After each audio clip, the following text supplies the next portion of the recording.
नमस्कार, मैं अंजलि मिश्रा। स्वागत है आप सभी का द न्यूज में। आपको बता दें कि तमिलनाडु के कृषि मंत्री ने मंगलवार को विधानसभा में एक अलग कृषि बजट जो है पेश किया। इस दौरान ये चीजें समझ आई कि जिस तरीके से राज्य सरकार किसानों के लिए सोच रही है या किसानों के लिए काम कर रही है, वो सच में काफी ज्यादा काबिले तारीफ है।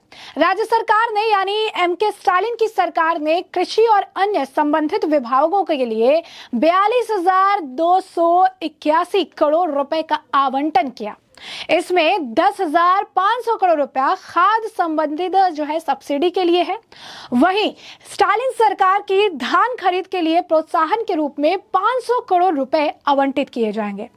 तमिलनाडु की स्टालिन सरकार ने अपने 2 साल के कार्यकाल में किसानों को 4,436 करोड़ रुपए का फसल बीमा जो है मुआवजा दिया है, जिससे 25 लाख किसानों का फायदा हुआ है।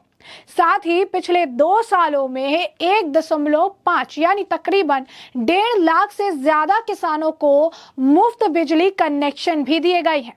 दिल्ली में किसानों द्वारा एमएसपी बढ़ाने की मांग की जा रही है, तो तमिलनाडु सरकार पहले से ही चावल की 2 प्रकार की फसलों के लिए एमएसपी से अधिक 107 और 82 रुपए प्रति क्विंटल का भुगतान जो है वो ऑलरेडी कर रही है। यानी आप देखिए किस तरीके से तमिलनाडु की स्टालिन सरकार लगातार किसानों के बारे में सोच रही है और किसानों के लिए काफी, अगर आप कहेंगे कि काम करती हुई नजर आ रही है। नया बजट भी ये लेकर आई है, जिसके तहत किसानों के लिए चीजें और ज्यादा आसान करने का एक अथक प्रयास जो है तमिलनाडु के स्टालिन सरकार द्वारा लगातार किया जा रहा है।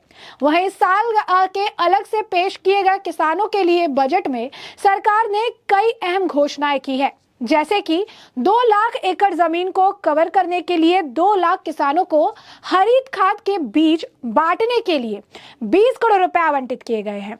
साथ ही 10 लाख एकड़ को कवर करने वाले 2 लाख किसानों को आपको बता दें कि लिक्विड बायो फर्टिलाइजर बांटने के लिए 7.5 यानी तकरीबन 7.5 करोड़ रुपए का आवंटन भी किया गया है। यही नहीं, इसे लेकर जैसा कि हम आपको बताना चाहते हैं कि गांधी जी का भी मानना था कि एक राष्ट्र की प्रगति उसके गांव के विकास से पता चलती है।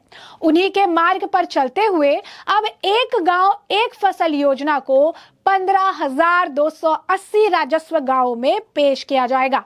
यह योजना ग्रामीण क्षेत्रों में उत्पाद को बढ़ावा देने का एक बहुत ही बेहतरीन प्रयास जो है स्टालिन सरकार द्वारा किया गया है।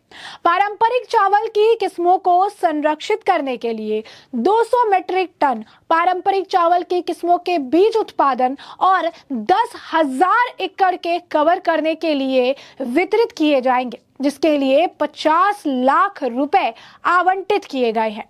जैविक खेती के योजनाओं के बारे में किसानों के बीच जागरूकता पैदा करने के लिए हर ब्लॉक में एक गांव के लिए एक जैविक मॉडल फार्म का गठन किया जाएगा, जिसके लिए 38 लाख रुपए आवंटित किए गए हैं।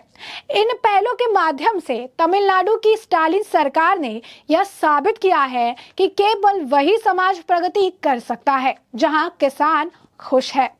जहां तमिलनाडु ने किसान हितैषी नीतियों का एक मॉडल पेश किया है, तमिलनाडु में खुशहाल किसानों को देख हो सकता है भविष्य में अन्य राज्यों के किसान भी ऐसी नीतियों की मांग करने लग जाए। कृषि बजट में नई योजनाओं का भी ऐलान किया गया है। तमिलनाडु के कृषि मंत्री ने बताया कि कलेगानिक all village integrated agriculture development programme का मकसद कृषि के प्राथमिक व्यवसाय के रूप में विकास पर ध्यान केंद्रित करते हुए प्रत्येक गांव को आत्मनिर्भरता में मॉडल में बदलना है। 2024 से 25 के दौरान इस योजना को 200 करोड़ रुपए के खर्च के साथ 2,482 चयनित ग्राम पंचायतों में लागू किया जाएगा। इसके अलावा इस कृषि बजट में कृषि मंत्री MRK ने मिट्टी की उर्वरता सुनिश्चित करने के लिए नई योजनाओं का भी ऐलान किया है। यानी साफ तौर पर तमिलनाडु सरकार लगातार एमके स्टालिन की सरकार किसानों की जिंदगी और ज्यादा बेहतर, उनकी जिंदगी को और ज्यादा, अगर आप कहेंगे, सुगम और सरल बनाने के लिए अथक प्रयास कर रही है और इसी के तहत अगर आप कहेंगे कि नई योजनाएं भी लेकर आ रही है। तो कैसा लगा आपको तमिलनाडु सरकार का ये नया कृषि बजट और जिस तरीके से वो किसानों के लिए काम कर रहे हैं? हमें कमेंट सेक्शन में कमेंट करके जरूर बताइएगा। धन्यवाद।